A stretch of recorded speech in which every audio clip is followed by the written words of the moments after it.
everyone, and welcome to the presentation of our new edited volume. My name is Anna De Fina. I am a professor of Italian language and linguistics at the Department of Italian in Georgetown University. And my research interests are focused on identity, narrative. I study migrant communities, superdiversity, and the sociolinguistics of globalization. And my colleague, Gerardo Mazzaferro, will introduce himself and the book. Hi, everyone. So my name is Gerardo Mazzaferro. I'm a researcher in linguistics at the University of Turin, Department of Foreign Languages and Literature and Modern Cultures.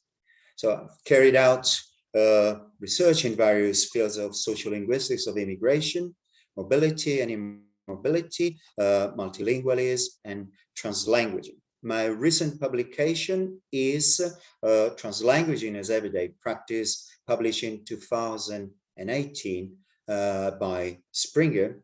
I would like to start briefing or to introduce briefly our co-edit volume. So this book's idea was born a few years ago when we started reflecting on how mobility had become one of the central concepts in many of the social sciences, including social linguistics.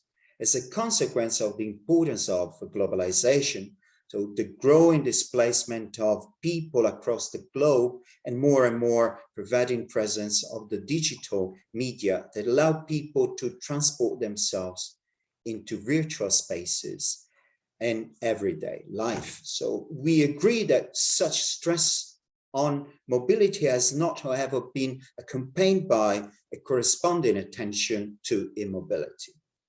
But indeed, one of the most important ideas that we push in this book is that there is not mobility without immobility. And in fact, these two aspects can be seen as two sides of the same coin. The recent COVID-19 pandemic has dramatically emphasized this nexus. It is precisely due to high movement and exchange among countries that COVID has become a pandemic, causing our busy lives to suddenly come to a halt. But the dynamics between mobility and immobility are particularly evident in the case of migrants and refugees, who are the focus of this book. They can be regarded as highly mobile people, and yet they go through long periods of physical and or social immobility. So their own possibility of leaving their countries is also based on the immobility of their families and relatives. Anna, would you continue with this presentation? Sure.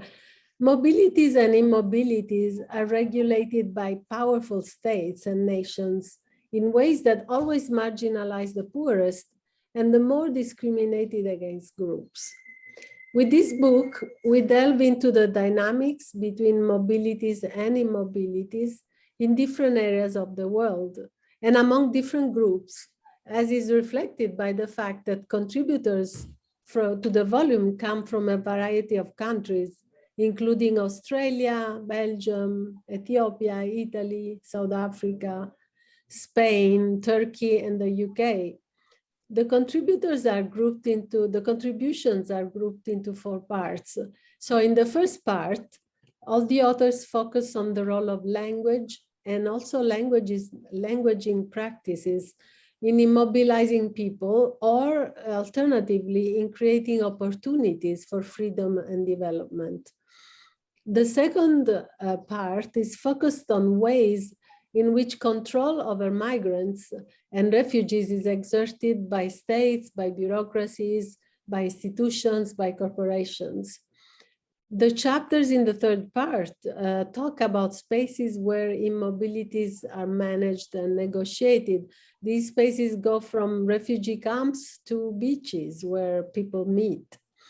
The last part is devoted to subjective and emotional constructions around being mobile and immobile.